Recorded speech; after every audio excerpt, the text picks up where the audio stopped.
Hey YouTube, back at it again. So it's been a minute. Haven't been making too much couch flipping content as of lately, but like always, shout out to my couch flippers, entrepreneurs, big ballers out there.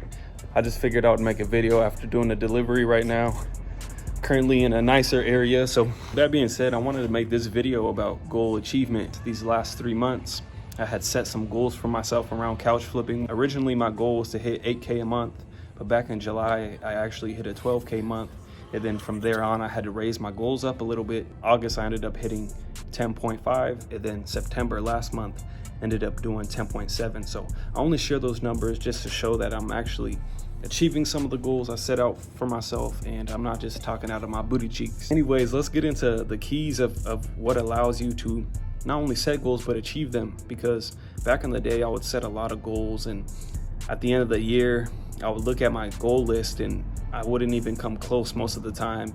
And a lot of my goals were around finances, and I was often disappointed because I didn't really believe I could do it, and I didn't know a few of these keys that I'm going to share with you guys that really have made the difference. So that first key is going to be about who are you surrounding yourself with. There's some quotes that we've heard growing up, like you're the average of your 5 best friends, you're the sum total of the people you spend the most time around. Show me your friends, I'll show you your future. And these are things we hear growing up, but often we don't treat them as serious as we should. And I wanted to start by saying that was probably the biggest difference on me actually hitting my goals for July, August, and September. And first off, I have my 2 best friends. We created a group over a year ago, back when we were making only like 4 to 5 to 6K a month. We called ourselves the Big Three, but we would meet in mastermind monthly, and eventually we said, what's our next level, our chief aim that we want to all aim for? And we all wanted to become 6-figure earners, and we called that next group of us being 6-figure earners the Trilogy. And the crazy thing happened back in July. One of us hit 10K that month, and then all of us ended up finishing the month off at 10K plus. So it was an incredible thing to see that in my life. But also what happened in June, let me get a little snack real quick, is I created what's called the Resell Mafia. And that was a private Facebook group. It's still running strong to this day. But I created that back when I was only making like 6K a month. And all of a sudden I had heavy hitters joining the group. So I said, you know what, these guys ain't different than me. There's just knowledge that I don't have. So I started reaching out to a lot of these guys and DMing them, talking to them, getting insight, getting knowledge on how I can grow my couch flipping business. The reason this was so powerful was because these people are in the same business as me, to where it was easy for me to believe that I could do it. Unlike before, I would listen to a lot of audios, read a lot of books of successful people, but these people are in different industries than me. So like when I would hear their success stories, yeah, it would give me inspiration, but at the end of the day, I didn't have that big mental breakthrough that I needed from looking at somebody that's doing the same thing as me and realizing that, hey, I can do this too. But what really solidified it and made it come to life is when you add an element of accountability to it. So when it comes to us finally becoming the Trilogy, there comes a sense of accountability to that, to wanting to live up to that name, of wanting to make sure that you're still staying steady and progressing.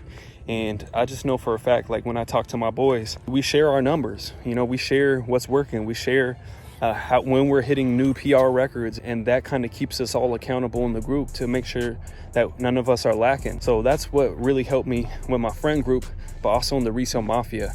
I made it a thing early on when I first developed the group to post my lineup for the week. So I'll show all the couches I sold for the week, and I'll put all the profit margins I made on those couches. That has been keeping me really accountable, because at the end of the day, I got to lead in some way, shape, or form. I got to show that I'm a 6-figure earner. I'm a part of the 6-figure couch flippers. Those are the 2 things I wanted to share. Is when it comes to picking who you surround yourself with, is create environments where you're forced to grow through accountability. That was just the key for me to get to that next level. Let's get into that second key. And the second key is going to be having some depth of vision, doing what you're doing. In our case, is couch flipping. And what I mean by depth of vision is being able to see how what you're doing today is going to get you closer to your dreams. For me, that was the big breakthrough. Is in June, I put together a master plan of, okay, these 3 months are going to be basically a stepping stone of me building confidence that I am that six-figure earner. I'm that guy, pal. And I wanted this to be a chance for me to prove to myself that I got what it takes, because I never really grew up around six-figure earners. I remember back in the day when I was 18 years old and I was at an event and I got to introduce a six-figure earner. I talked about him like he was God, because I had never really seen people make six figures or $250,000, to where when I would talk about it, it was something that was so distant and so far away. So I created a plan for myself that, okay, these 3 months are going to be to prove to myself that I got what it takes, that I am here to stay, that I am the go-to person in my family, that I'm going to take care of 2 generations above and 2 generations below. It was a plan to kind of launch me into thinking bigger. And I have some plans after these 3 months that it was preparing me for, but I can't really share that with you guys yet. But with that being said, you got to know where you're headed with couch flipping or whatever you're doing in the present moment, because my first year, I didn't have depth of vision and I wasn't able to see where I was headed, to where when I was working on couches, it felt like drudgery. It was a grind. It was miserable. I just felt like I was wasting my time because I was looking at what I had in my hands and I couldn't fathom or see how it connected to the future. And this is something I learned from one of my mentors. I'm actually going to go see him next month. I'm hyped. But his name's Kevin Trudeau, and he taught me early on was there's steps to success. And first you got to dream. And a dream should be beyond you. It should be something that you're not even sure you can achieve in a lifetime. Inside of the dream, you have whatever wild dreams you got. Like for me, it's Lamborghinis, it's the mega mansions, it's the buying not only my parents but my grandparents' homes. It's about having vacation homes in Miami and one in Cabo, a beautiful house that I saw on vacation last year with the trilogy is this house right here in Cabo. But being able to have those dreams is the big picture. Between you and the dream, you got to have some other steps. And the next one is going to be a chief aim. And a chief aim, he taught me, is something you should usually be shooting for. That's like your main goal. It's the goal you have in your life. It's your chief, your main, your go-to goal that you're trying to hit. And it should be within 2 years so that you can stay focused and you can actually see yourself achieving it. Also, another key about chief aim is don't share it with the world. So I'm not going to share my chief aim, but between you and the chief aim is what's called next logical steps.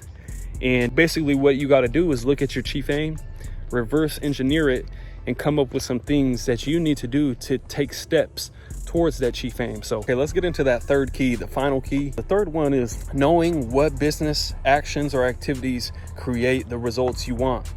And I have a big scoreboard in my room. It's a dry erase board. I just put the dates of the month.